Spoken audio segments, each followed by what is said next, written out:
My name is Connie Chan. I am District 1 Supervisor on the San Francisco Board of Supervisors.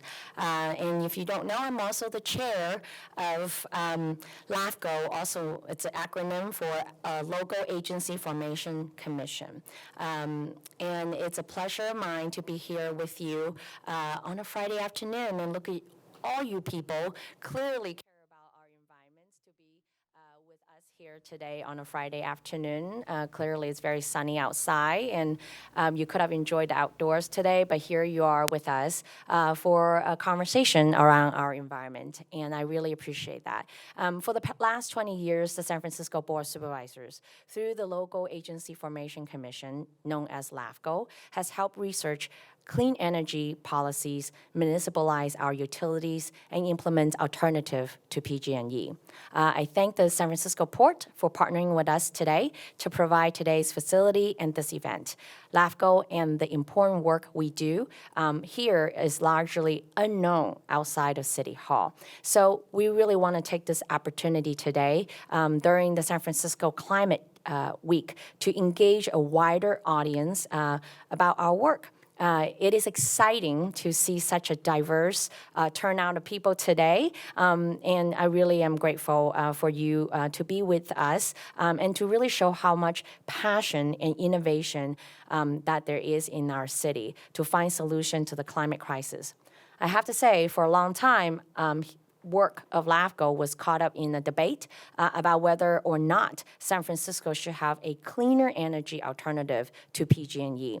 Thankfully, the debate has been settled, and Clean Power SF, what many enjoy today, is run by the San Francisco Public Utilities Commission, the SFPUC, is now successfully serving over 400,000 customers with cleaner energy and affordable rate than PG&E. Last year, LAFCo embarked on a new initiative to study renewable energy innovations to help Clean Power SF achieve more ambitious climate goals, including a study on green banking that we will hear more about later today. LAFCo's authority, though, I want to be clear, is to do these types of studies. It's really called a municipal service review. And that's really you should know that LAFCo in San Francisco is unique. We're both city and county in San Francisco. And like other jurisdiction, it's really a county jurisdiction. That is why LAFCo in San Francisco is limited to municipal service review, while other counties have a wider range of authority and jurisdiction. Nonetheless, that means LAFCo still had a very critical role to play because of its independence to city and county of San Francisco.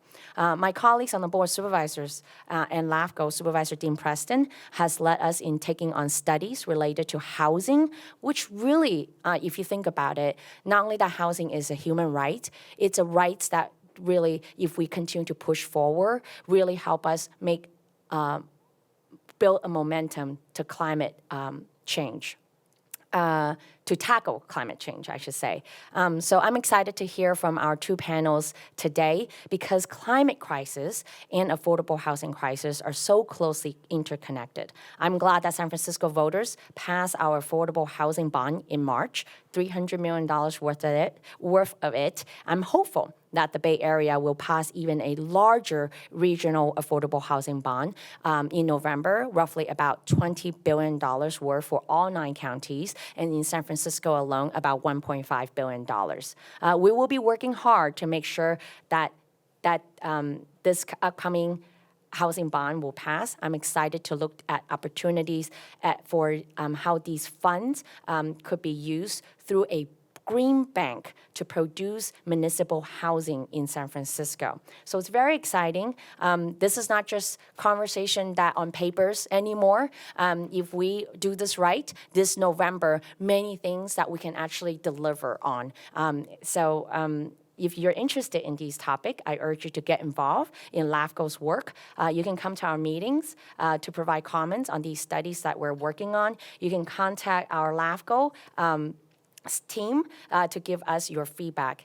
is the reason why I'm so pleased that we're participating in San Francisco Climate Week this year, and explore what we can do and incorporate your ideas and our work together, and to be innovative, not just for San Francisco, but really for the Bay Area. That is the work that we're embarking on in the coming months. So with that, it is really my pleasure, and I just want to say a few words about this person I'm about to introduce to you, who really been organizing this. This is someone who has been really thoughtful, former legislative aide in City Hall, really know how it works, how City Hall works, and I'm just so grateful that he is now coming on board to join us at LAFCo, and during the process when we're having these conversations with SFPUC, to really figure out what should be our future for Clean Power SFB in San Francisco, but so much more than just that, be it battery storage, be it a lot of technical studies around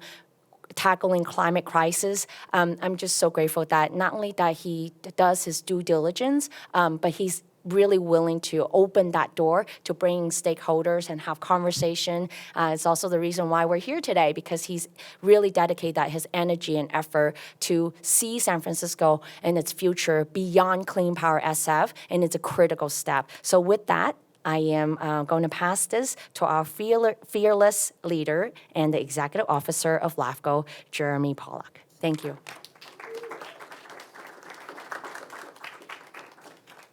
Yeah, thank you very much, Connie, and thank you all for coming out to join us on this beautiful Friday. I'm going to go through a few quick slides to sort of introduce you all to LAFCo, for those of you who aren't familiar with it, and I'm going to give a quick introduction to the work that led to this panel on green banking. First, for the question that I get asked every time I tell what I do, what is LAFCo? What is that? Is that a comedy club or something? And every county in California has a LAFCo.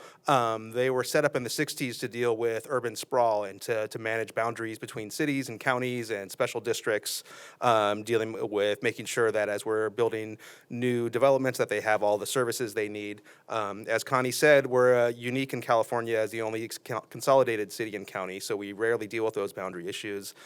We didn't actually until the year 2000, when there was a proposed ballot measure that would have created a municipal utility district between Brisbane and San Francisco to take over PG&E's electricity service, and that narrowly lost, I think 49 to 51% or so of the ballot.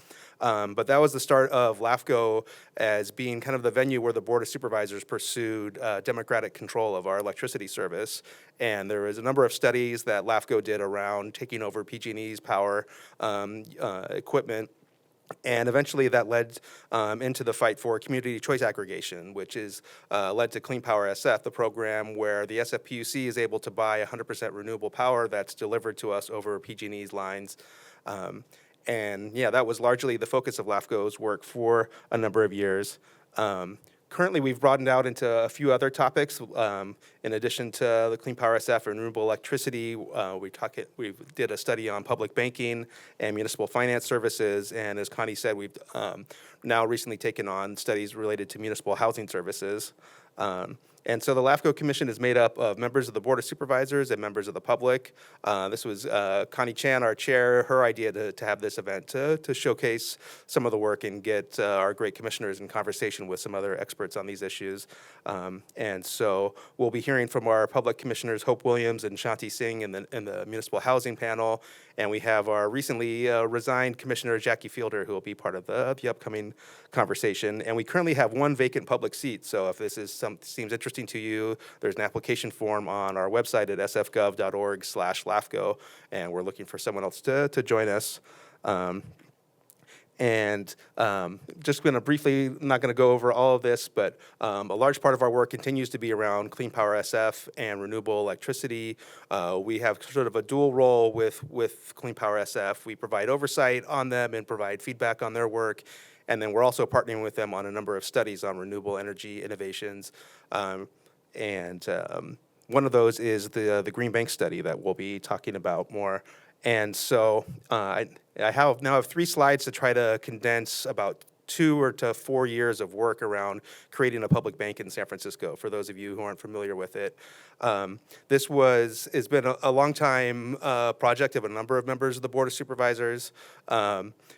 going back to John Avalos, who was I worked for as a legislative aide back in 2011. I think was the first time I heard of the concept. Then he passed the baton on to Sandy Fewer and Malia Cohen on the Board of Supervisors, who passed the baton on to Connie Chan and Dean Preston. And that led to the creation of the Reinvestment Working Group a few years ago that was designed around the passage of AB 857, which is a state bill that created a new public banking license in California. And so the Reinvestment Working Group put together plans. They hired a banking consultant, and they have a business and governance plan for a public bank. And as an initial step, the plan is to create a non-depository entity that's called a Municipal Finance Corporation that essentially functions as like what a green bank is. So a green bank is basically a lending entity that combines public and private capital to advance green initiatives. And so, yeah, those plans were delivered to the Board of Supervisors last year, and Supervisor Preston is currently working with the Treasurer's Office. And I'm getting ahead of myself. So I'm going to talk a little bit about what a public bank is. So a public bank is a bank that can accept deposits that's owned wholly by a city or a county. And so, as I said, we have this two-step plan here in San Francisco that we're pursuing. The first step would be the creation of this non-depository lending entity that wouldn't require all of the regulatory approvals of a full public bank. The idea is to establish this entity, build up a lending track record, and then be ready to go apply for the banking license and FDIC insurance. And at the bottom, a couple of things that a public bank is not in this plan would not be a retail bank. The idea wouldn't be to have individual credit checking accounts at the Public Bank of San Francisco. Basically, it would be sort of a banker's bank that would help out our local credit unions and CDFIs to help advance their lending. And also, this isn't planning to take over the really complex banking operations of the city and county of San Francisco that has a lot of, $15-17 billion. I can't keep up the size of the city budget. And so that's not part of this plan, although that is another realm of banking to delve into another day. And so, as I said, the current work going on, Supervisor Preston is working on legislation to create this entity that would function as San Francisco's green bank. And LAFCo is conducting a study on sort of further planning for the operations of this entity. And we've convened a working group with a number of city departments to talk about this. And a big focus we've had recently is around the Inflation Reduction Act's Greenhouse Gas Reduction Fund, which has two separate funds that total about $20 billion that are intended for entities like green banks. We've been in touch with a number of the applicants for that, and the awards were just put out, and that money is hoping to be flowing starting this summer, and we're hoping to make San Francisco eligible for that to get in that infusion of dollars to help jumpstart this entity. And so we're preparing an RFP to find a consultant to help us develop those plans. And with that, I'm gonna turn it over to our illustrious panel. And we have Khalid Samarrae, who is our policy analyst. He's the one that shepherded the Reinvestment Working Group throughout its process and has been keeping us on the tracks on this. And he's gonna lead us into a conversation with our great panel. So thank you all for coming.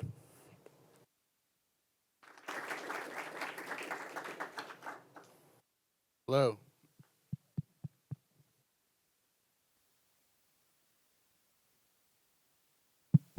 Oh, no, it's working. Thank you, Jeremy. So let's jump right into the panel on green banking. Just as a reminder, to summarize what Jeremy just said, the purpose of this panel is to discuss LAFCo's work on municipal banking options, specifically the potential for a San Francisco green bank and how it could help the city achieve its climate action goals. I'm going to start by allowing the panelists to introduce themselves, and then I'll have some questions for them afterwards. Thanks, Khalid. Thank you, Jeremy. Thank you, Supervisor Connie Chan, for initiating this conversation during Climate Week. And my name is Jackie Fielder. I'm a co-founder of the San Francisco Public Bank Coalition, former LAFCo commissioner, and I'll pass it to Sylvia. Hi, everyone. Happy to be here. Thank you to LAFCo for inviting me. And happy Climate Week, everyone. My name is Sylvia Chi. I am a senior policy analyst with the Just Solutions Collective. That's my day job. And then my non-day job is working with the California Public Banking Alliance. Hi, y'all.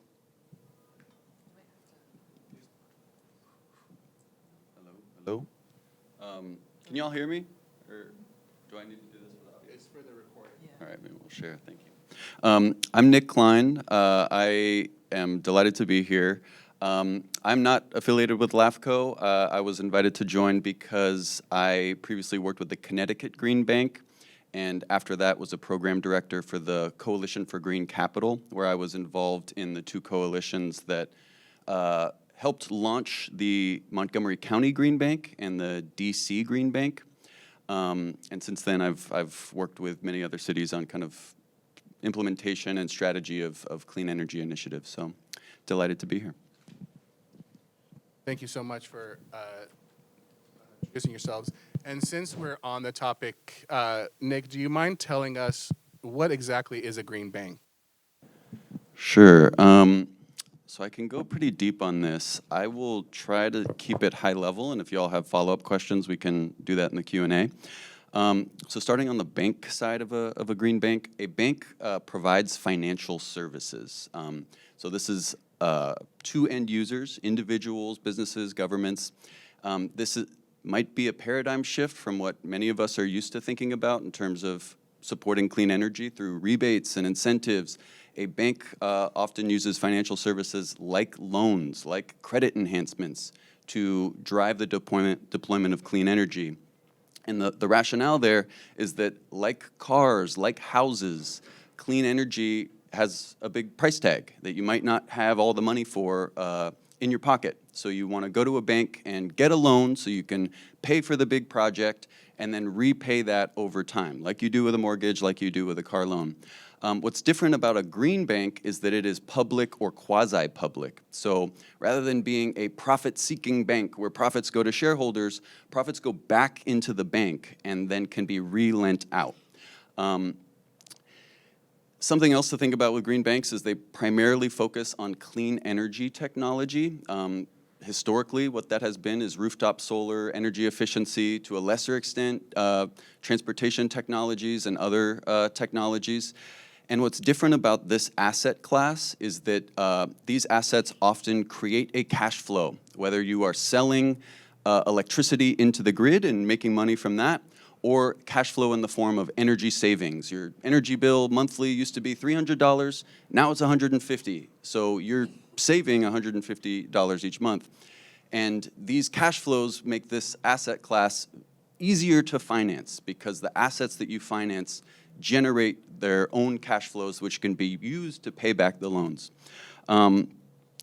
Something else to think about with green banks is that they primarily serve underserved market segments. There are private banks that, you know, for the big companies, for the big utilities that want to do a big solar panel array, they already have access to capital. There are a lot of market segments that do not have access to capital, whether it's a technology thing, whether it's a risk thing, whether they're just outside the credit score requirement to get the loan. So green banks provide this access to capital that the market as is doesn't have. Last comment to think about here is that green banks are a big part, or can be a big part, of a larger puzzle when it comes to deploying clean energy. Green banks typically provide the financing. They can often provide information and help various partners come together, but the other partners really matter a lot when it comes to financing clean energy. There are the end users, you know, the people that ultimately benefit from the clean energy. There are also the installers, the contractors, the people that literally make the updates to the building or put the equipment into the ground or connect it to the grid. And then there are other actors like, you know, the community itself, or, you know, insurance or operations and maintenance. So green banks are a piece of the puzzle, but it's very important that they work with the other partners in the relationship. So hopefully that was not too much detail for folks, and I can answer more as needed. That was a great answer. And so Nick just explained that a green bank is a type of municipal banking service that could be offered in San Francisco. And the next question is for you, Jackie. Where did this idea of municipal banking come about in San Francisco? Where's that from? Well, as Executive Officer Pollock pointed out, it's been around in the zeitgeist in San Francisco, particularly for more than a decade. Supervisor John Avalos really took it up during the Occupy movement, and it was around the movement around the No Dakota Access Pipeline that gave us our current thrust, and that's how I got introduced to public banking, really from this grassroots moral-based imperative that our city's money, we profess to be a progressive city, but we have $14 billion in the Wall Street banks while we are waiting to, the cash management of our annual, in our different departments, on average, at the time that I was looking at it 7 years ago, on average per day, the city has a cash flow in and out of $250 million, something around there. So lots of money flowing around, but while we're not using those funds, Wall Street, as we know, uses them for other means around the world, financing fossil fuel companies or private prison contractors, you name it, luxury developments. And so the whole impetus was to align our values as a city with our money and taking responsibility for what it does when we're not using it. It's a very simple concept, and back then we had a lot of momentum and thought it would be much easier to just simply move out of Wall Street into maybe the credit unions or pro-social banks. But it is much more difficult, and at the same time, still felt that this imperative to move our money into alignment with our local values, our local policy mandates, was still pretty important. We have an affordable housing crisis. We obviously have climate goals that we have to meet, and we have small businesses that are closing down every year, and especially more so since the pandemic. But we wanted to create something that maybe has not been seen before, or at least in a very long time at the local level.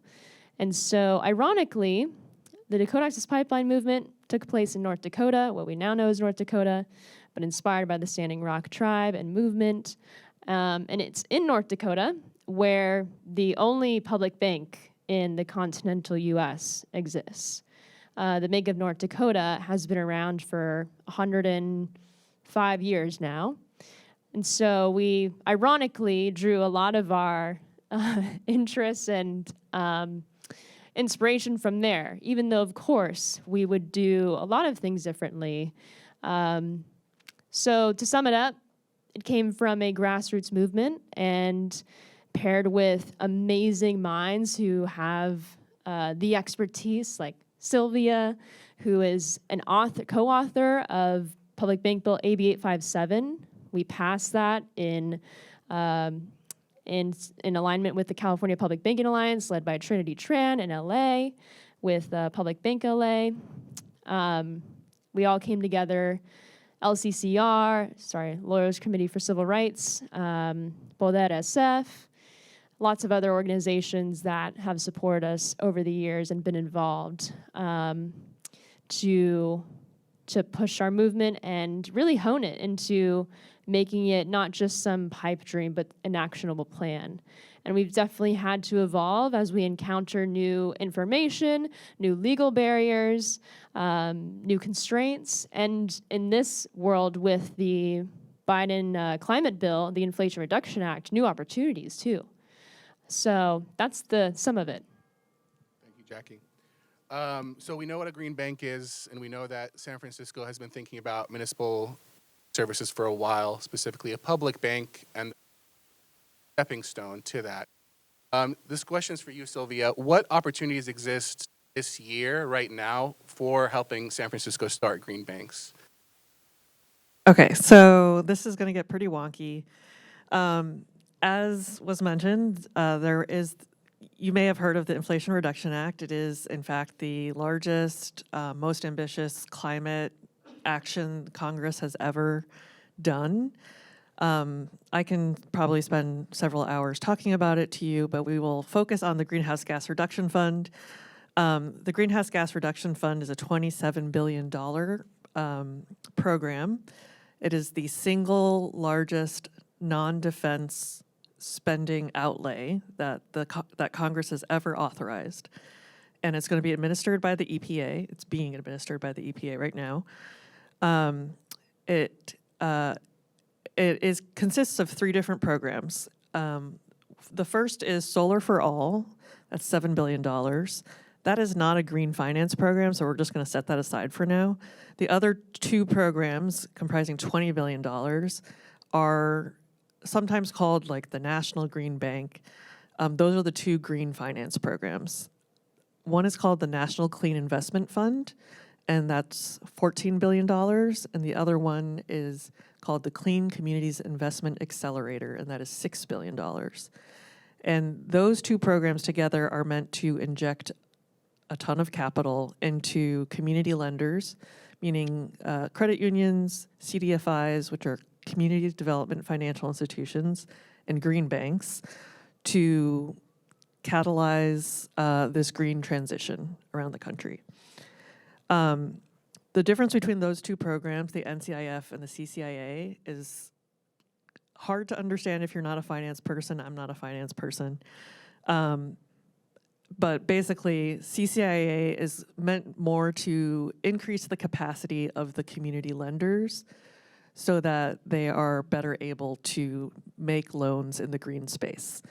And an easy way to think about this is like a lot of these like credit unions and CDFIs have a lot of experience working in low-income communities doing community development, but they don't have that much experience doing like solar and energy efficiency and those things. So they just need to kind of like get trained up on how to do that and get the extra capital to do so. The other one, NCIF, is just more of just like a fire hose of money that is meant to go to all these community lenders and actually fund the actual programs. The program is also meant to attract private capital in, so it's not just this $20 billion from the federal government, but also leverage private investment as well. So when it comes to a municipal green bank, or starting a new one in our case, the CCIA funding can be used to help capitalize that. So it's kind of like the starting amount of money that you need to start a financial institution. And then the NCIF money can be used to fund the actual lending activity. The program is very weird and complicated. It's not like any other like federal program.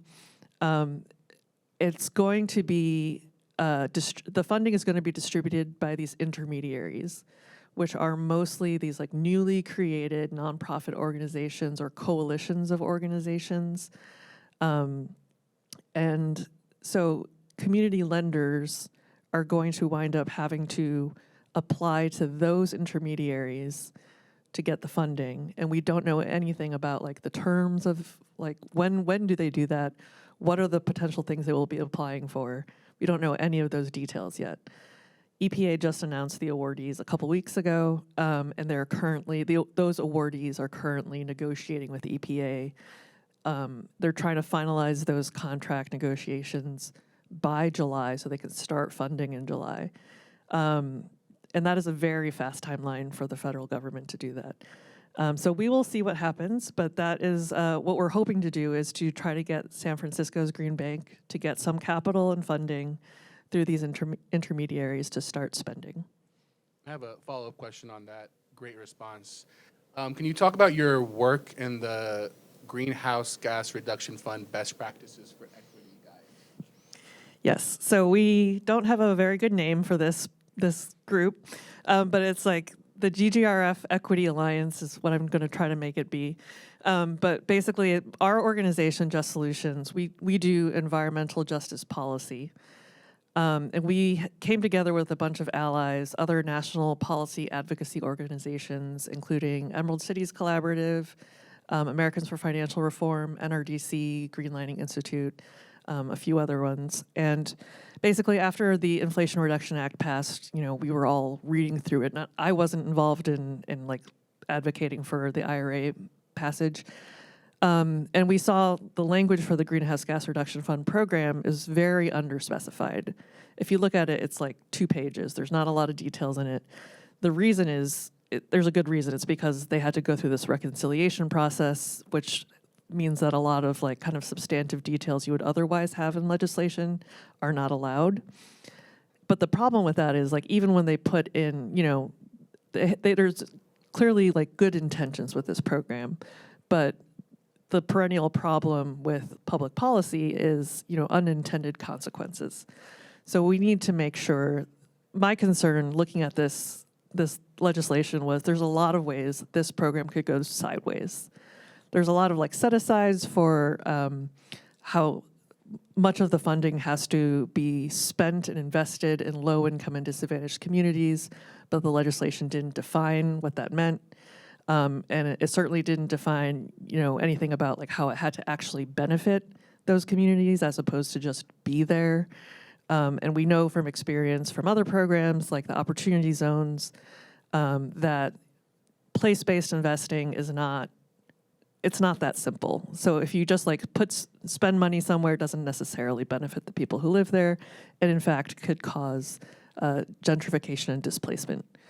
So we saw this as an opportunity to try to not just try to engage EPA to try to make them to interpret the statutes in a way that we thought would be most helpful to communities, but also to engage with the applicants and now awardees to try to get them to voluntarily and publicly commit to kind of raising the baseline in terms of their equitable practices.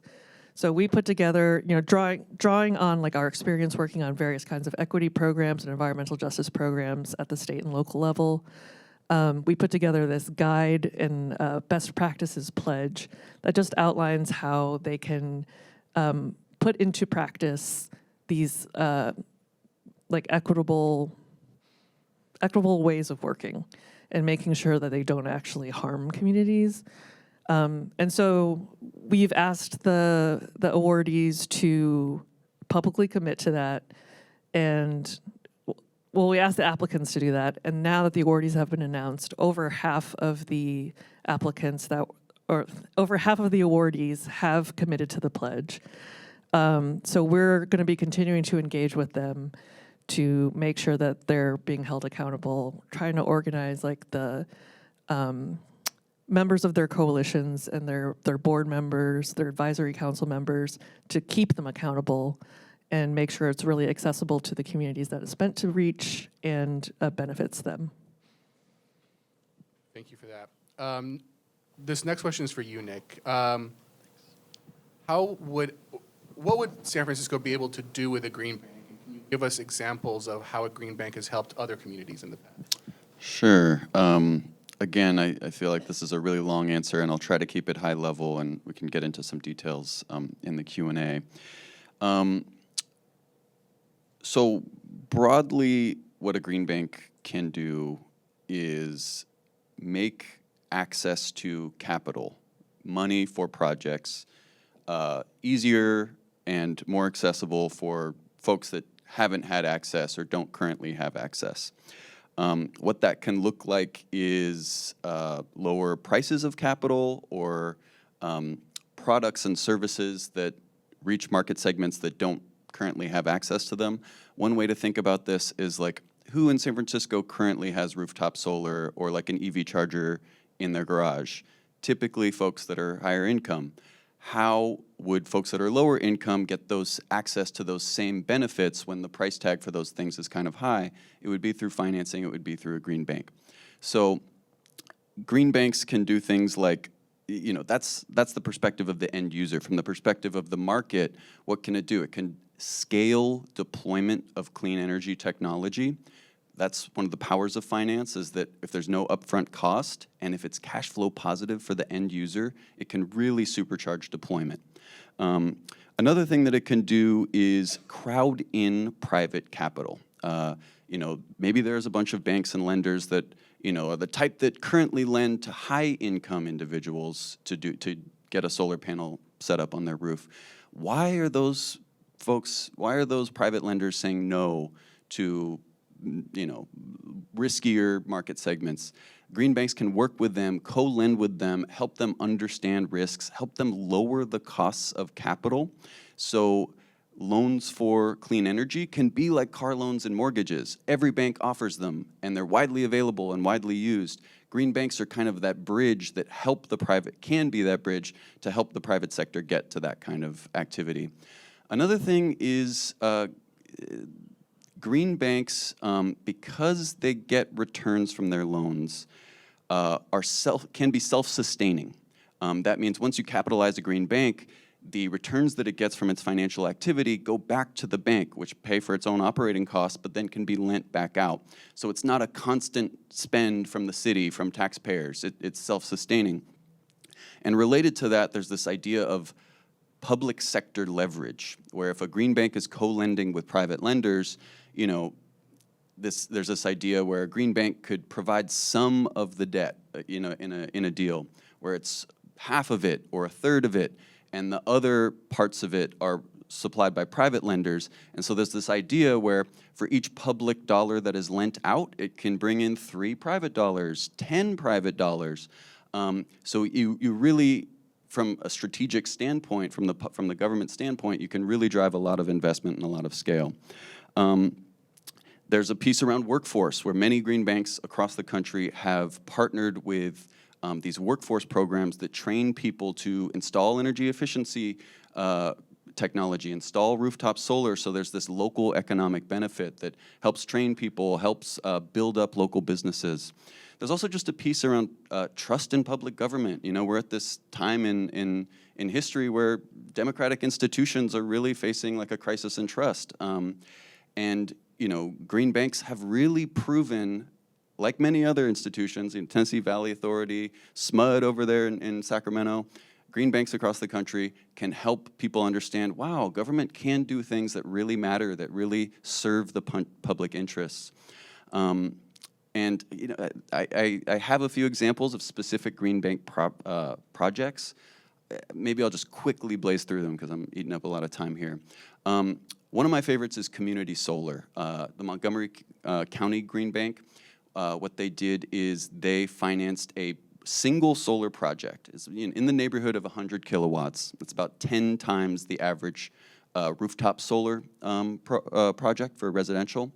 And what they do is they sell subscriptions, or they give subscriptions to low to moderate income community members. So 28 households in Montgomery County kind of have a share of this single solar project. It's not on their roofs, but they have a share of it.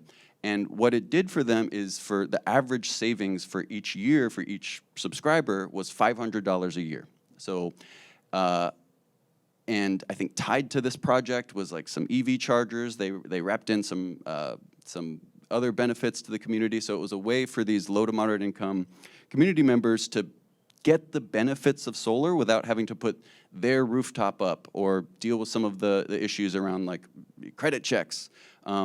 So that's really exciting. Another one that I'm familiar with in New York City, where they have a lot of dense multifamily housing.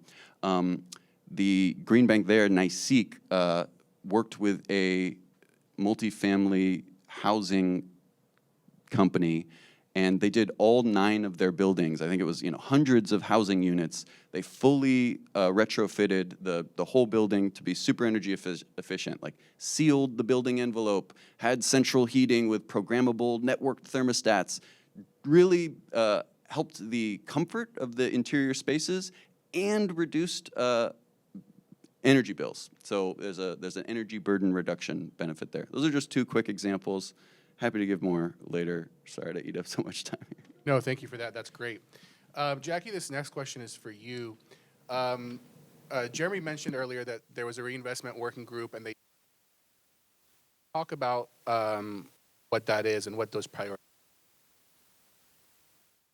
Yeah, so in 2021, Supervisor Dean Preston introduced and got the Board of Supervisors to pass the San Francisco Reinvest in SF ordinance.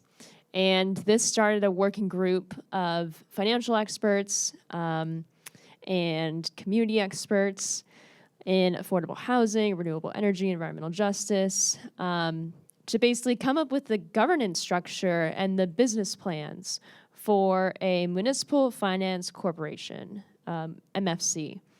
And the idea is to start an MFC, which is a non-depository institution, and scale it up, prove its concept to become a public bank. Of course, public bank being a depository institution. A lot of the framework came from, at least for the public bank, came from AB 857, and we looked into a lot of different research, especially from Dr. Thomas Marois, who has been studying public banks around the world. And it's through him that we were able to learn about different governance structures for public banks. One example being Banco Popular in Costa Rica, which is basically governed by a assembly of workers. And it has representatives from that assembly that is in the dozens range to make kind of the regular decisions at the highest level of the bank. But the ultimate decision-making body is the assembly. So that is probably on the most democratic part of the spectrum. And then, of course, there are other models, such as the German banks that have a two-tiered structure around with representatives from different government departments and also trades workforce representatives. And that also is a two-tiered structure. And so from different models around the world, we got inspired to work with that kind of two-tiered structured model to try to prevent corruption as best as possible, because that's a big concern here in San Francisco. It's very real. And we want to make sure that the bank is insulated from as much of the politicization of its decisions as possible.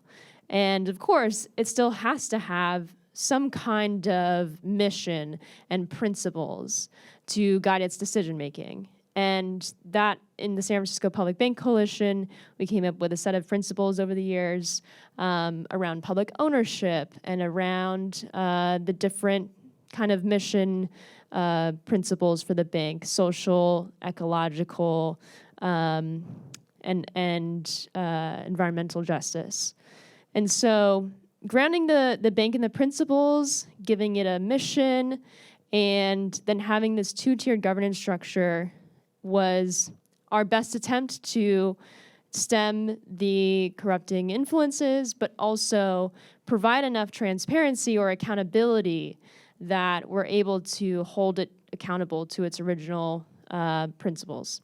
So the ultimate governance structures for both the MFC and the public bank are inspired by the two-tiered governance structure, include representatives from different agencies in the city government, and also draws from a number of different areas in the city that the public bank has stakeholders in, such as labor, such as environmental advocacy, affordable housing, workers' rights, and a number of other ones. But the Reinvestment Working Group finished its work last year, and Chair Kristen Evans was great help with that, as well as Khalid.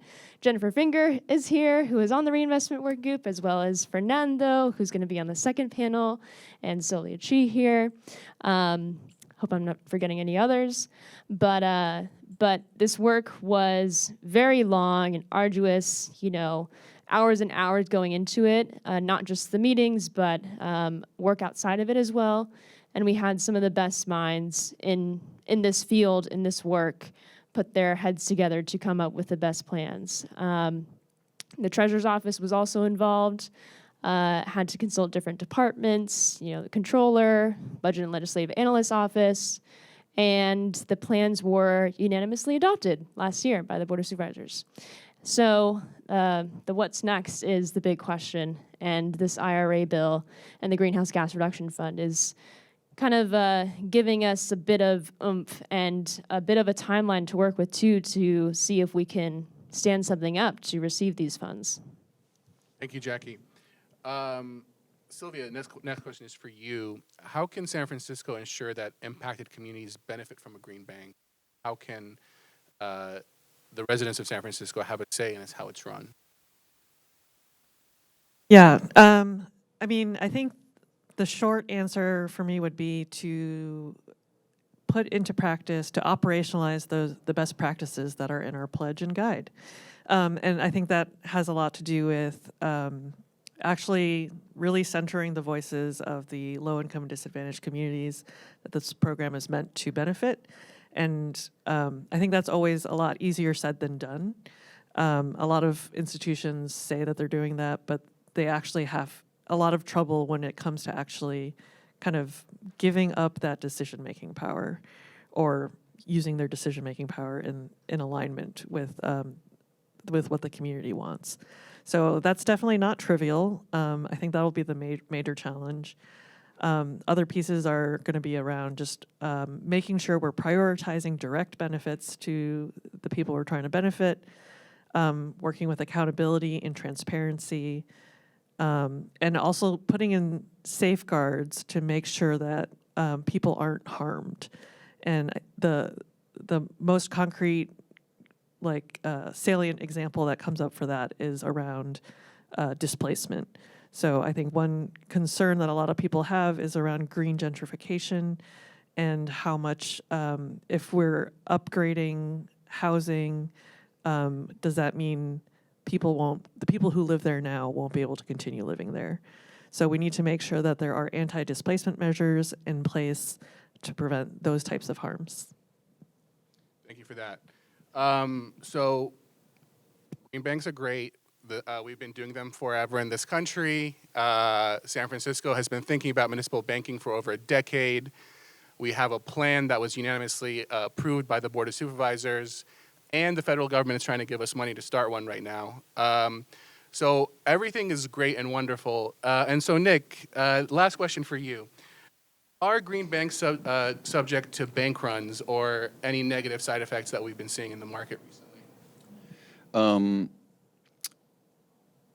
Insofar as a green bank is non-depository, it will not be subject to a bank run.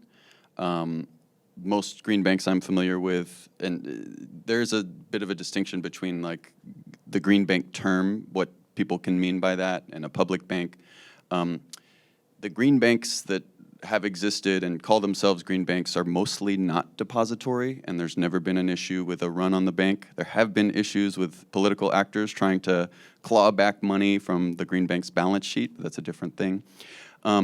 If a green bank that primarily lends to clean energy projects decided to also be depository, it could face a risk around a run on a bank. There are things you can do to reduce that risk: insurance, keep higher percentage of the deposits cash on hand to insulate that. There's also a middle approach that the Connecticut Green Bank has taken, where you invite members of the public to invest in and capitalize a fund that is lent out to clean energy projects by the bank. So it's not a savings account, it's not a checking account, but it's like an investment that you would make where you get somewhere between a 4 and 7 or 8% return, but there is a risk that you don't get it as the green bank lends out your $10,000 or $20,000 into projects in the local community. So, thank you for that. And just as a reminder, the Municipal Financial Corporation, designed by the San Francisco Reinvestment Working Group, that can serve as San Francisco Green Bank, is non-depository, so would not be subject to those deposit questions and issues. Can I get a time check from the back? Yeah, we should probably wrap it up and take a couple of questions. All right. I'll take a couple of questions from the audience about green banking and San Francisco's work on that. Anyone has any? Yes, sir. Hi. So since you've been in contact with some of these groups that are getting the NCIF and the CCA, I imagine you're probably talking about how they would do pass-throughs and technical assistance. Obviously, they would finalize that, but what are you recommending to them, or what conversations have you had regarding how that would work? I'm just going to repeat your question for the camera. So the question is, have you been in contact with these groups that are applying to the EPA's Greenhouse Gas Reduction Fund? And as they develop these terms that we will see in July, what advice have you been giving them? Is that summary? Is that Sylvia? Do you want to answer? Insofar as I've been in touch with them, it hasn't been in respect to San Francisco. Okay. Well, insofar as I've been talking with them, it's not specific to San Francisco either.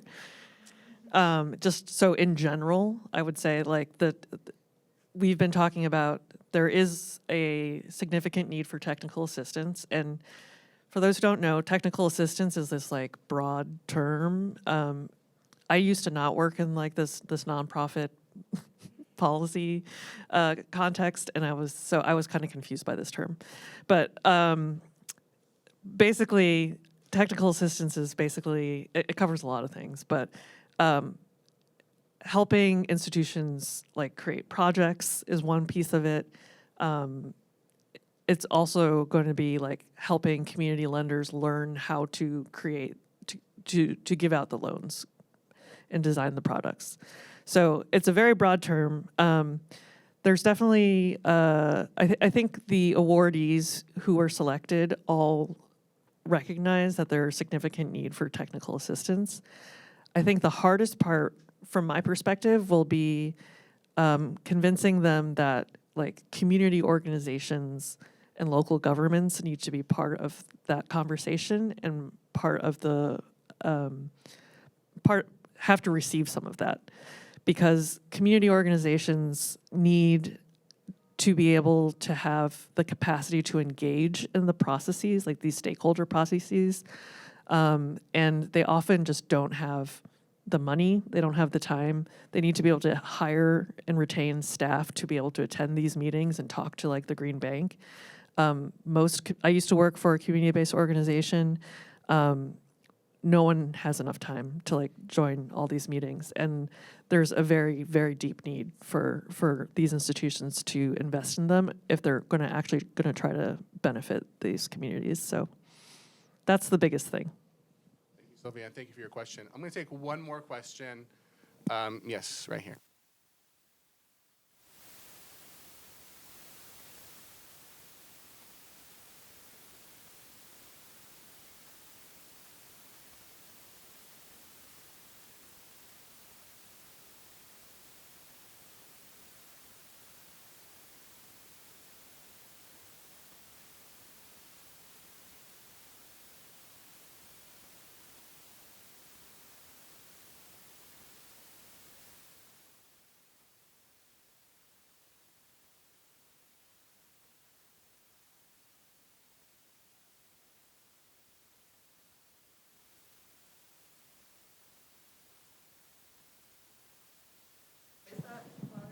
Yes, absolutely. So the question is, as this funding in the Greenhouse Gas Reduction Fund is being rolled out, what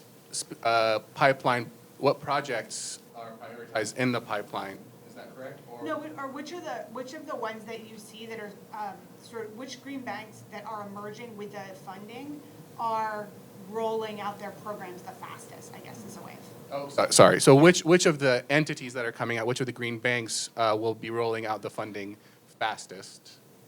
I'll take a shot at answering this. So of the existing green banks, most of them have a geographical mandate. They're state, county, or municipal green banks. So that might help you figure out, if your project is sited in a state, does it have a green bank or not? Does the county have a green bank or not? The other way to look is just look at the green banks' websites. Typically, green banks have a few standard offer products, like a mortgage. If your project fits X, Y, and Z criteria, we'll finance it under these terms. Not all green banks finance industrial kind of manufacturing projects. Some do, so would check with the green bank. Also, green banks often have something called open solicitations, where if you want to finance a project, but it doesn't fit into any of the standard offer financing services, you basically send them a pitch. You say, here's the project, this is the type of capital we need, this is the type of terms we're hoping for. Let's have a conversation about whether or not you can finance my project, and they would have a meeting with you. Thank you. Great response. Jeremy, should we stop or should we take one more question? I think we need to stop. All right, we're going to stop, but would love to talk more about green banking at our happy hour next door after the housing panel. Thank you so much for your time today. Thank you to the panel.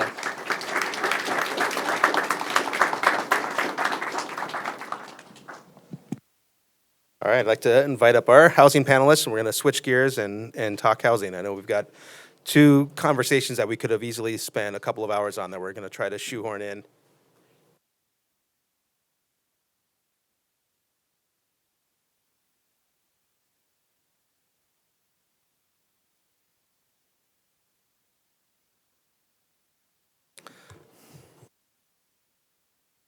Okay, so before I turn it over to our panel, I'll give you a little overview on LAFCo's work related to municipal housing. This is our newest area of work. We've got two ongoing projects, basically two that we're starting.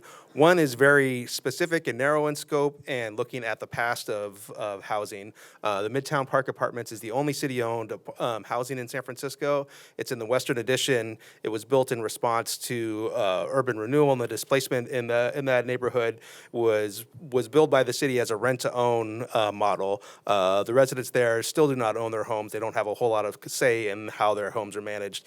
And so this is a study that is looking at the complications of this city-owned housing process, and it's a resident-led process on how these residents want to have their homes managed. Do they want ownership? Do they want a board of directors? And working with them to figure that out. The other one is a broader sort of forward-looking study around a municipal housing agency of looking at what would it look like for the city to scale up owning and operating affordable housing, and specifically for sort of mixed income affordable housing. This was response to November 2020's Prop K that authorized the city to own up to 10,000 units of housing, and that was passed overwhelmingly with 73% of the vote. And so we currently have an RFP out for this.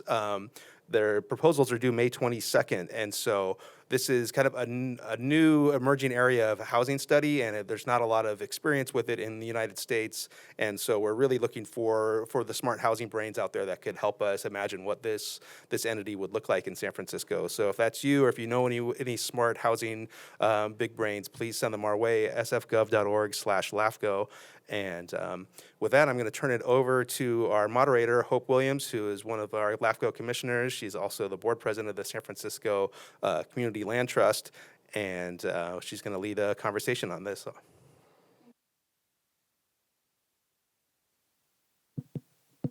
Hi, okay, sorry, can everyone hear me? Awesome, thank you so much, Jeremy. My name is Hope Williams. Such a pleasure to be here introducing these fabulous panelists, which I'm going to let them do. Who are you? What do you want? What are you doing here? And we'll just go down the line.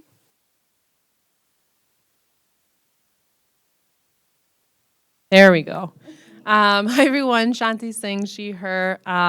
What am I doing? In my day job, I work at Tenants Together as a legislative director. We are a coalition of 60 tenants' rights and housing justice organizations across the state of California. When I'm not in my day job, because I have no other hobbies, I am on LAFCo with Hope. I am also vice president of the board of the San Francisco Community Land Trust with Hope, and I chair the Housing Stability Fund Oversight Board with my vice chair, Fernando. Hello, Ryan Ramos with the San Francisco Environment Department. I work on decarbonization programs in in residential buildings. Primarily providing incentives and rebates and technical assistance to encourage adoption of decarbonization. So basically heat pumps, induction cooktops, and those sort of technologies. Cool. Cool. And I am Fernando Martí. I am an artist. I'm not sure what I'm doing here. But for the 20 years before that, I worked on community-based participatory planning, was co-director of the Council of Community Housing Organizations working on affordable housing in the city of San Francisco, and continue to work around housing and planning issues when I'm not working on artwork. Thank you so much. Thank you so much to our panelists. I'm going to have this first question for Ryan, put you in the hot seat. What are San Francisco's climate goals related to housing? No big deal. Yes, it is a very large, serious topic that we're here at the San Francisco Environment Department have to handle. My colleague Cindy Comerford, who's actually part of the climate team, is in the audience, so I'll have to hopefully get the parts of the climate action plan correct. So the Climate Action Plan in San Francisco contains a very detailed and extensive housing element, so I invite you to take a look at that. I'm going to do a very quick, brief overview of some of the goals and strategies included there. So the Climate Action Plan includes a goal of for San Francisco to build at least 5,000 new units every year, and 1/3 of those units, no fewer than 1/3 of those units should be affordable. And so San Francisco views housing as a key element, dense housing near workplace, near schools, near transit, as a key pillar for climate action. And so in order for us to meet our climate action goals, we need to have housing that's accessible, equitable. And so some of the strategies that underlie that goal of building 5,000 units include preserving and rehabilitating homes, particularly for vulnerable populations and in underserved communities. And another is basically just jumpstarting the production of housing, both subsidized and market housing. Having housing accessibility is absolutely crucial to meeting our climate goals. And kind of lastly, on top of that, the Climate Action Plan states that San Francisco will have all buildings, including residential, to be zero emissions by 2040. So that means getting all natural gas out of the city's buildings. That's a tall task. We have a number of partners that we are working with. So it's not just the Environment Department, it's SFPUC with Clean Power SF, the Department of Public Health, the Mayor's Office of Community Development, Mayor's Office of Housing or Homelessness and Supportive Housing. We're all working together towards moving to this very ambitious goal of decarbonizing the housing stock while providing equitable access to housing. Thank you so much, Ryan. I know you being a part of it is going to make it all that much more possible, so really appreciate your efforts. I'm going to ask Shanti. It's okay. So what is municipal housing and how is it different from affordable housing? That's a great question. I'm going to be a little frank. I think affordable housing means too many different things to too many different people. I feel like if you have like 100 people in a room and you ask them what affordable housing is, you'll get 200 responses. So I kind of think of municipal housing as a form of social housing, and using like social housing more broadly, it's any housing that is or intends to be permanently affordable, permanently off the speculative market, so it can't be privatized for profit, that there's some level of resident or tenant democracy or control or management, or their voices are heard, and of course that it's sustainable in the long term and climate resilient. So municipal housing is a form of doing that, and it's not necessarily, I think a lot of people like to talk about Singapore and they like to talk about Vienna, and that's really cool. I went to Vienna, I loved it. But I really don't want to think about municipal housing or social housing in general as this like very far away idea that we've imported from other countries, because first of all, people are trying to do municipal housing right now. Right, there's models in Montgomery County, there's models in Atlanta, and Chicago just passed a big bond. Obviously, we are trying to do it. but also there is just a long history of, and an ongoing movement, like a lot of the work that we do at Tenants Together, when we're organizing with tenants, they're demanding at some point, especially when they have a slumlord or a corporate landlord who's trying to displace all of them en masse, they have a demand that sometimes to ask that the city buy their housing, right? And also we have a long history of experimenting with municipal housing in connection with many different social justice movements, because there always is a housing link in the civil rights movement. You know, when Martin Luther King went to Chicago and occupied slum housing, you know, the labor movement has a long history of building housing sort of at this kind of local level. So that's just it's a long way of saying is like, I don't quite like to use affordable housing as much, because I think we just have not really collectively decided what that means. And sometimes that's used to obfuscate important differences in policy that we need to bring to the surface and like talk about sincerely. But, you know, municipal housing is just a form of social housing. And I think that it's important because, you know, we need federal investment in housing. We needed it yesterday. I think during the Eisenhower administration, the housing budget was bigger than the Defense Department. But we have an urgent crisis, and until we get that, we can't wait for them. So. Thank you, Shanti. What do you mean we can't all agree on what affordable housing is? Okay, this next one's for Fernando. So what is the connection between housing, climate, and equity justice? And how is this related to the concept of climate apartheid? No. All right, is this where I get to do my slideshow? That's the last question. That's the last question. Okay, because the slideshow sort of covers some of that.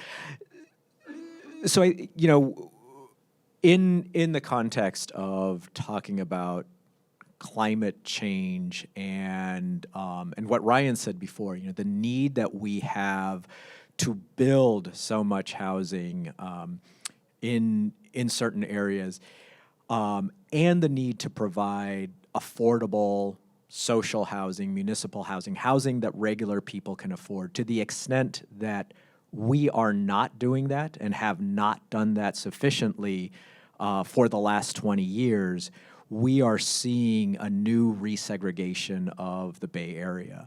And that's Carl Anthony, who used to run the Urban Habitat Project.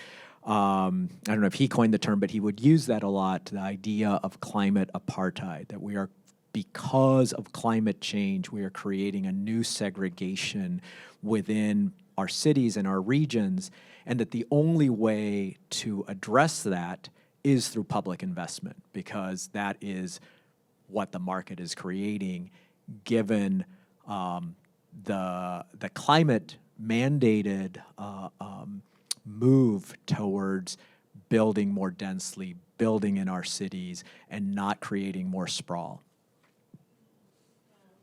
Much, Fernando. I'm going to ask the next question for Ryan.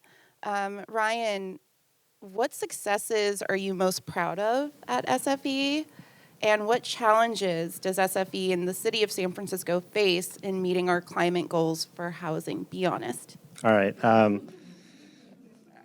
The proudest moment, I think, will be easier to describe. The challenges, it's a very long list, but I would say the proudest moment was when San Francisco became a pioneer in what, this is going to sound a little bit like wonky, back in the day when we went, you know, the terms we now use are decarbonization, electrification. Not very long ago, the CPUC, the California Public Utilities Commission, which regulates energy programming under the investor-owned utilities such as PG&E, there was no allowance to do any kind of what was called fuel substitution back in the day. And so we were unable to make changes to heat pumps to move away from gas-consuming appliances towards electric appliances. So that was basically off the table. There was no way to do that.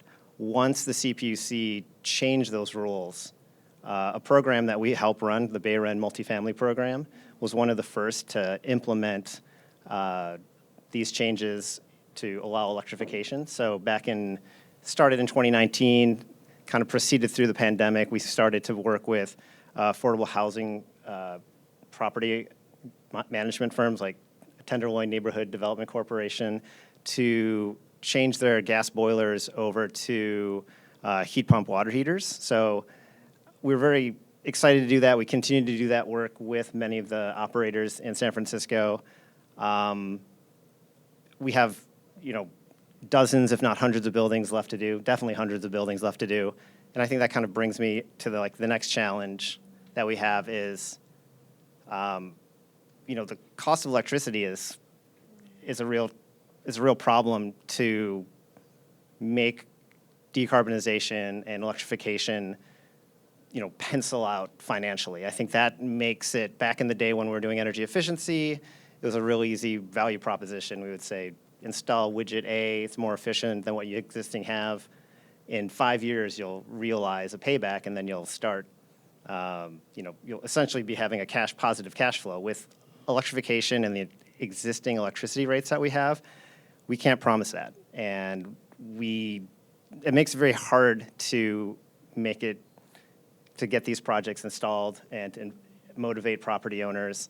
I can go on with other challenges with electrification, increasing the panel capacity, electrical capacity of the homes and the buildings is another big challenge. Our partner in this is PG&E. They own the poles and the wires. They're the ones that have a backlog. We're working through that with them. We understand that we're trying to get them to have that be a priority. I know it is part of their action planning, but they also have other priorities they need to juggle. So that's a big challenge. I think another challenge is we just don't have enough housing. I think, if we're going to go back to kind of the core of this conversation, I think the lack of affordable, equitable housing is, probably the biggest thing. All the electrification of these buildings, it's an important consideration. So these are just some of the main challenges I see. That was the nicest thing, or the nicest way to talk about PG&E that I've ever heard. So, good job. Shanti, how do San Francisco's housing and climate goals need to align? What is the best climate justice solution to housing in San Francisco? Oh my God. We gave these questions to you beforehand, so I know you're prepared.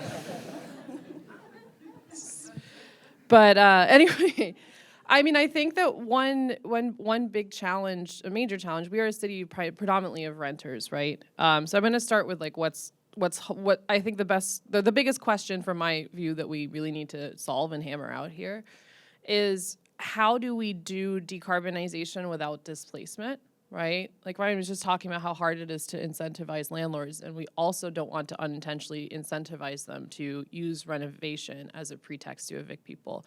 And we also have really tough state laws like the Ellis Act and Costa-Hawkins Rental Housing Act, which also, basically encourage the displacement of rent-controlled tenants to either flip a building or reset rents to a higher rate. Given what a huge part of San Francisco's housing stock is rental housing and rent-controlled housing, we really do need a tenant-forward solution to figure out how do we do this without displacing people, or that will actually make climate apartheid worse, because it's the most vulnerable people who need access to transit. Transit-oriented development has to really center them.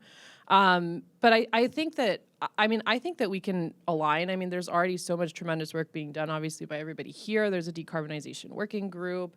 We're having even conversations outside of San Francisco, sort of on the state level, coming together to talk, environmental justice people and housing justice people, to figure out how we do this together. And I also think that we can actually use this instead of a vehicle for displacement, right? And all the benefits of the Inflation Reduction Act as well that could come in and benefit rental housing. We could actually use this as an opportunity for housing acquisition, particularly when the cost of construction is so high, and obviously we need to get that down. It's not one or the other when it comes to acquisition and production, but we have missed several opportunities to actually take units at a very low cost off the housing market in San Francisco because we refuse to invest. Number of big corporate landlords have defaulted on their debt. They're selling properties at fire sale prices. We have tenants organizing in those properties, like the Veritas Tenants Committee. those units that we did not buy were, I think, what, 200 to 300,000 per unit. That's actually quite cheap. And we could have used that as an opportunity not only to keep people in place, but also improve those buildings in a very cost-effective manner. And we didn't do that. Obviously, San Francisco cannot alone raise the level of money that it takes to take housing off the market. And there are definitely challenges. But I do think that like the more we sort of center the residents in our decarbonization work, and the fact that the majority of the housing that we have is again somewhat rent-controlled housing, that tends to also be not just where the most vulnerable people live, but also the housing that's most in need of improvements. So I do think that we can kind of come together towards like a public investment strategy where we're making these people's homes healthier and we're stabilizing them and we're building I would add revenue positive municipal housing stock. Thank you so much, Shanti. Fernando, I know I said I'd keep this question for the last, but I am curious, I think this ties in really nicely. How does the Midtown Park Apartments demonstrate the challenges of preserving our existing affordable housing and reducing its carbon emissions?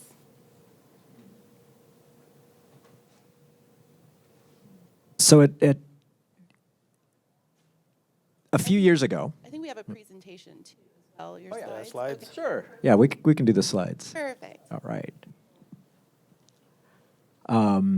So I don't know how familiar folks are with Midtown Park Apartments. They were originally constructed in 1962 in the Western Addition. It's about 140 units, almost all townhomes. It was originally built as Black middle-class housing, a result of struggle in the community in the face of urban renewal displacement. Next slide. So this goes a little bit more to Hope's first question.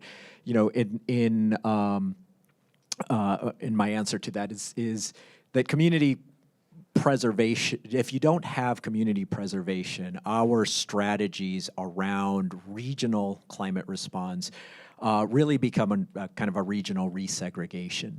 So that map is from Plan Bay Area 2050, whatever the latest number is, and the red is where the region, the MTC and ABAG, which are these regional agencies, are responding to climate change and to state law, Sustainable Communities Initiative, in directing most development to those areas.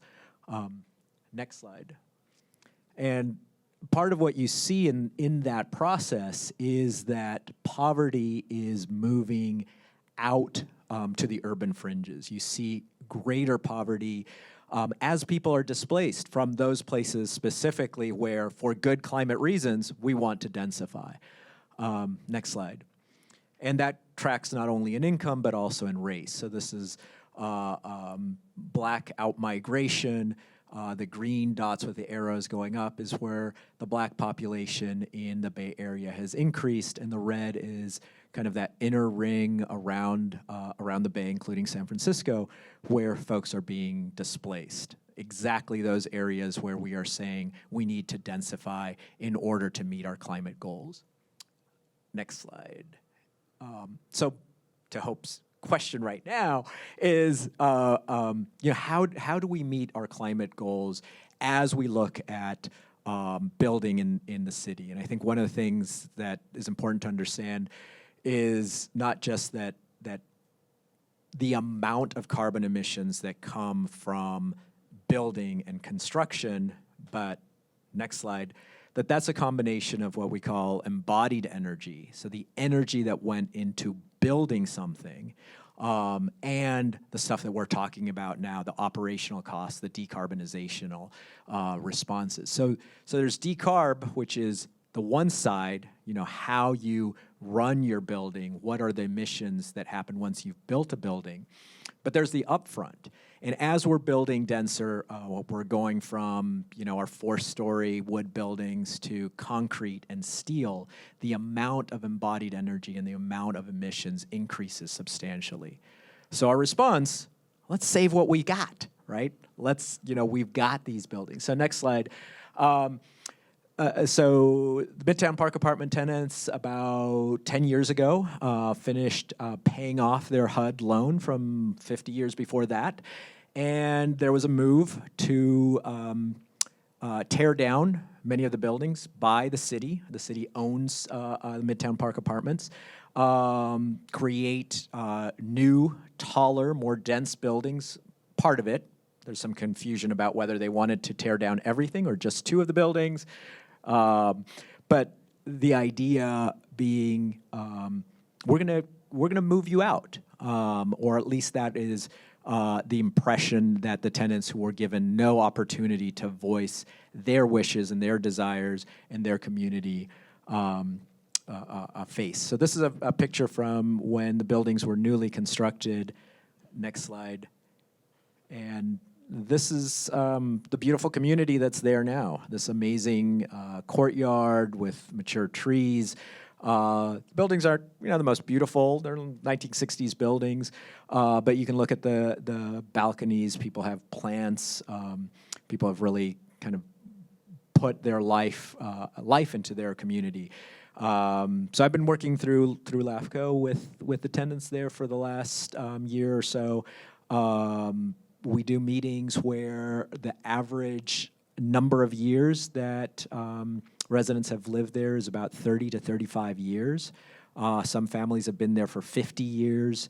There's been some turnover, but people are really committed to their place. And I think when we talk about climate resilience, it is not just about kind of the technological solutions, but also about the community solutions and the community resilience and commitment to place. Maybe there are a couple more slides, but that might have been it. And so now we're facing, like I said, these buildings were built in 1962. So how are we going to bring those buildings up to meet the needs that the residents have? So that, talking about preservation doesn't mean that we preserve something exactly the way it is, but it's got to evolve and meet both our climate goals, but in particularly in the case of Midtown, goals around aging in place as folks have gotten older over time. I think that's it. Thank you so much, Fernando, and the work that you're doing with that community. They're in the Fillmore Western Edition, and it's absolutely incredible. Resilience is the least I can say about that. So,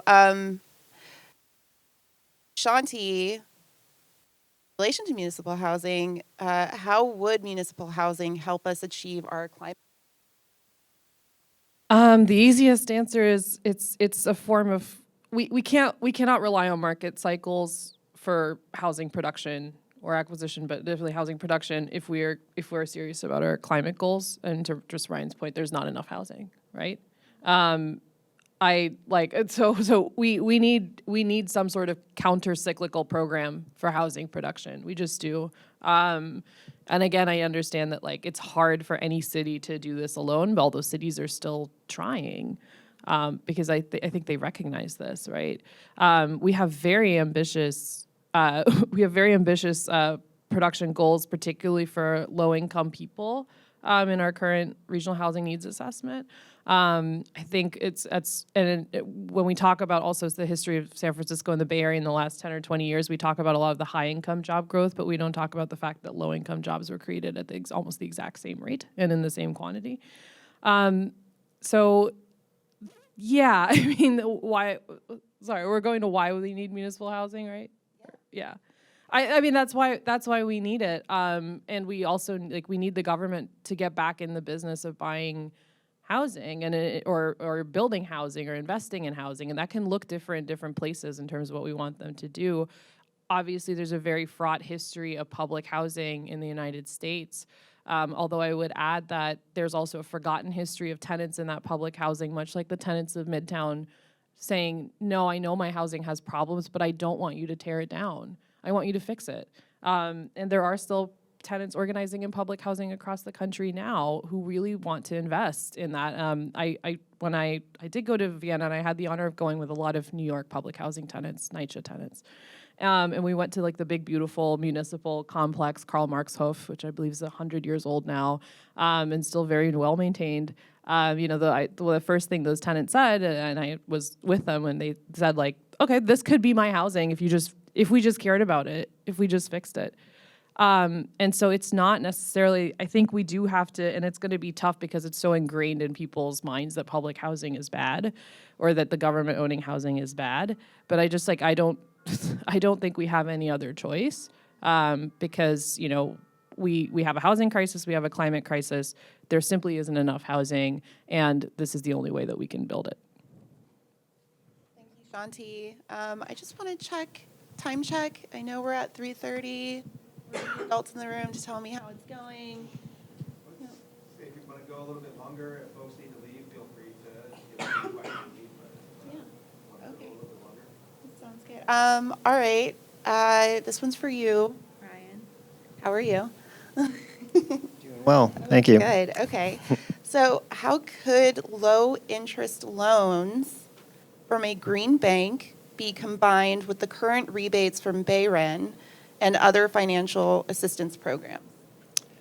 Great question. I think, as you know, a lot of these rebate programs and tax credits from the IRA or the Reduction Act require in the case of BayRen programs and project incentives, those are provided once construction's complete.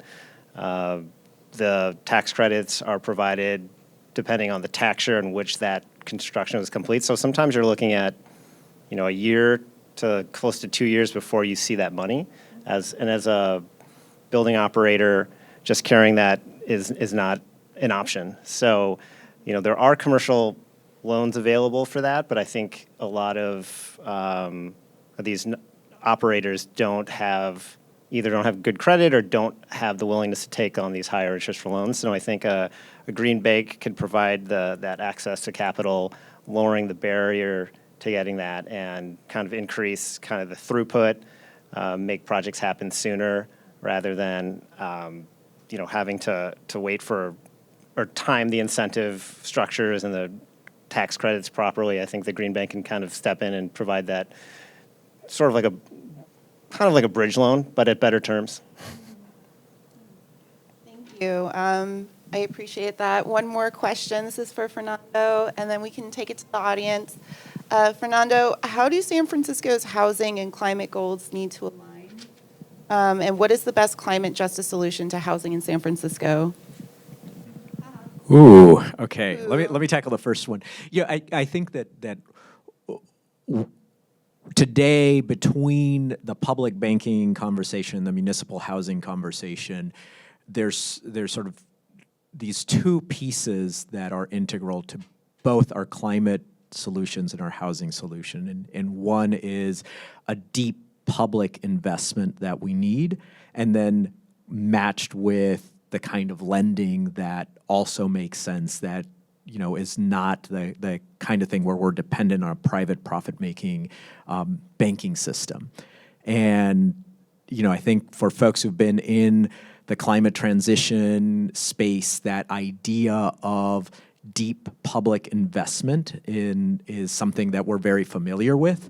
In the housing world, it's sort of, for a lot of people, it's still, well, the market's going to solve this. It's kind of where, I think a lot of early kind of climate discussions may have been in the 90s, where we're thinking about, what is the role of a market? We're going to have a whole bunch of solar panels and a lot of people will make a lot of money, and somehow that's going to be equitable and it's going to spread throughout, it's systematically.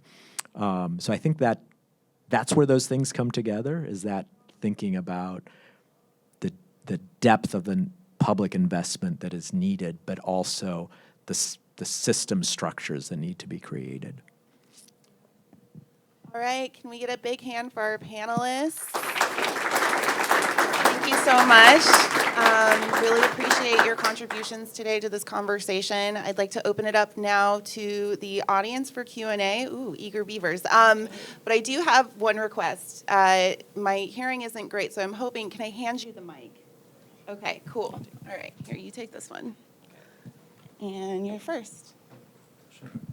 Hi there. As an individual Bay Area native, now working in tech, I do definitely believe that like the low-income individuals do need this housing most desperately. I think part of the municipal housing problem is when it's only targeted at low income, that like it doesn't receive the investment. Or like, what are your thoughts on municipal housing for mixed income, or like the Vienna, where it's like any income at all can still go and live in public housing? Great question. Yep. All right. There you Yeah, it's go. on. Okay. That is a great question. That's the $1 million question, or the $1 trillion question. I don't know, in terms of there's a lot of. I think this is the number one thing that everybody's struggling with. And I talk to folks who are trying to do social housing across the country. Right, it's that affordability and public investment question. It's tricky because when we talk about mixed income, it also means different words to different people. And in Vienna, I think does, like, they have this sort of idea of cross subsidy where the rents of wealthier people are sort of cross subsidize the rents of less wealthy people. But they also have public investment. So only 40% of the Vienna system revenues on any given year is coming from the cross subsidy. 60% is coming from public investment, from their wealth tax, right? So it's not an either or there, but it's hard to really compare. They have much less income inequality than we do. They're far more racially homogenous, which is incredibly important when you're talking about housing policy. Because it's all about segregation in the United States. So, I mean, it really is, we've come up with a fancy phrase to talk about this, which is targeted universalism, right? Where you do want it to be accessible to all. That is the goal. But you can't, if you start the process without thinking about how you deliver that housing to the people who need it most, you will eventually, inevitably, despite your best intentions, leave those people behind. So yeah, I mean, I think there's been a lot of debate that I think is unfortunate about, not that you're saying that, but it's unfortunate about treating public investment and cross subsidy as mutually exclusive policies, when in every social housing system that's been successful, not just Vienna, it's both, right? And I think that our current affordable housing system is also facing significant challenges with cross subsidy. There was just an article that I read like 2 days ago about how a lot of the sort of affordable housing, like subsidized housing, that's kind of at the sort of upper middle or upper middle income tier, like maybe 140% of area median income. There is subsidized housing for those folks because they want to use that. They need that to cross subsidize the rents of the lesser, like lower AMI affordable housing. And that income tier, like I think they said 80% of that housing is vacant right now. So you don't even have people. Some people, maybe they decide the application process is too hard, or they just go to the private market or whatever. But I mean, I think we cannot rely it's too much on just cross subsidy, because I think that won't necessarily work. And also, like I said, like you'll run into the same problems we're having with the low income housing, tax credit housing, where you end up kind of really leaving out the people who need it most. And that's not a small segment of the population. Quality and like what the average American renter looks like. It's like some quarter of them are extremely, not like a niche constituency.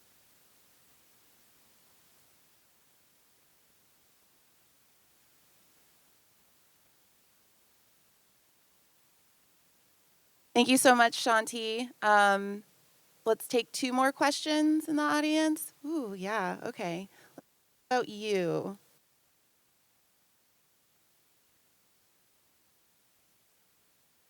Sorry to make this so complicated. Hi, how are you? I'm well, thank you. My name is Santiago. I work in sustainable design and construction. And so in enabling faster and better municipal housing, we've talked about a little bit of policy, financing, and there's the construction piece, which is kind of where I come in. And I'm curious, there's a trend towards acknowledging the benefits of off-site construction. So a lot of prefabricating things off-site, bringing it on-site, it allows you to design and build with higher tolerances, making more highly energy efficient buildings, reducing schedule by 50%, reducing costs. I'm curious if the construction piece and the approach to construction has been part of the strategy and how you all are thinking about municipal housing. Thank you. I don't want to walk back over there, so you got to use the other mic. Or not. Uh-oh. Here. Here you go. I guess I could take. All right. I'd be interested in how the Department of Environment has looked at that, because I think it is a trend that that is really important to explore and understand. In the affordable housing sector, we recently built three buildings with prefabricated construction, modular construction off-site. I know at least one of them went south really big, and that developer will probably never again try to do it again. Part of it is that there's the exactness of of building things off-site and under a roof. So you've got so you're able to do a lot more precision. But the inspectors are federal inspectors who look at this, not local inspectors. So you've got this whole sort of process of what happens when that unit then gets transferred into San Francisco. And then you've got to keep it really tightly sealed. So what happened in this project is the units were being stacked, and then it rained, and mold started growing inside. Whatever, horror story. Which is all just to say that we're still in very much a learning process of how to do it right and how to avoid those things. And so there's like a lot of environmental technologies. There's a lot of selling. This is really great. This is the technological solution that's going to get us there. And it is that and a process. And sort of, so that would be my answer. It's still a process, and we're still kind of figuring it out. And there's going to be horror stories on our way to getting to better technologies. Ryan, did you want to take a crack at this? I don't have a whole lot to say because Environment Department doesn't. I would say that's like a building inspection kind of question. Yeah. Okay. Yeah. Just wanted to give you a chance. All right. One more question in the back. Here we go. Yeah.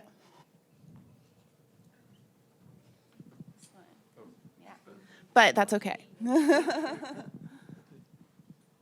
Thanks guys to provide this wonderful presentation. I work for a fintech company that we offering the fractional ownership because you guys mentioned the affordability, housing affordability, and the housing shortage. And we our model is a little bit unique approach that offering fractional ownership that balance the demand and supply. Just wanted to know how you guys think about fractional ownership, whether it applies to investment home, first home, and the senior home. Will that gonna affect the more long-term making long-lasting impact, such as if we be able to allow more senior home, allocate them in more, let's say, instead of senior home, maybe we can match them up, offer them fraction ownership to living in a very nice, like, Tahoe home. Now, then you've got more supplies in the city, in the urban, that can fit into or provide it to the first-time home buyer. Just wanted to have, get your feedback and see how you think about this sector and see if this practical in your decision-making strategy side. Our company is called Co-Home. Yeah, co-ownership in home. Yeah, thanks. I will fully admit I'm still learning a lot about fractional ownership. I am not an expert in all these models that are popping up as much as you might be. I think it could look, as somebody who does a lot of tenant rights and tenant policy work, my first concern is always, okay, well, like, what if let's say your landlord is a fractional owner, then do you have 1,000 landlords if you need to get your pipes fixed? That being said, that's not me. I'm not trying to be mean or anything. That's my first concern, but like the first question that I asked. But also, there's also fractional ownership there, I'm loosely defining fractional ownership, and maybe that's a mistake on my part. But there's also, sort of, for example, like Hope would know this better than I can, but there's a permanent real estate cooperative. So Hope is not only on the SFGovT board, but she also was on the president of the board of the East Bay Permanent Real Estate Cooperative. And that's like, those are models, and there's people talking about maybe what a PREC would look like in San Francisco, where it's essentially you have people being, like individuals kind of being like investors, right? And that they have some kind of voting power, et cetera. And that's what funds the acquisition of housing. So I don't know if that counts, but like, hope you how that's working. Fractional ownership of a community land trust, basically, so. Doing great with these mics. I think that was a great summation, Shanti. I don't think I could have said it any better. Usually I get pretty long-winded when I talk about permanent real estate cooperatives. Everyone take out your phone and Google it right now. I think it is brilliant and a wonderful extension of what a CLT and a limited equity housing cooperative can be, reimagined through the voices of community, and one right now happening in Oakland, East Bay Permanent Real Estate Cooperative, BIPOC and BIPOC-led. Fantastic, really amazing folks and the work that they're doing there. All right, I'm gonna wrap this up quite gracefully. And it was such a pleasure having you all here today, and thank you so much for your engagement. It's a wonderful audience, really appreciate you. Yeah. All right, just quick, want to say thank you very much to all of you for coming. It was really great to see the RSVP list. It's really a wealth of experience, and I'm sorry we don't have more time for questions. I'll be sending out the slide decks to the RSVP list. If you feel free to contact me through the event list or sfgov.org/LAFCo. My name is Jeremy Pollock. Would welcome any other feedback you all have on these projects or any other questions to pass on the panelists. And if you're interested, we're going to walk across the way over there to GOTS at the Ferry Building for a little more discussion, and would happy to talk with you all. And thanks to SFGovTV for filming this, and to the port, the San Francisco port, for having us, and our LAFCo chair, Supervisor Connie Chan, for the opening welcome. And thank you.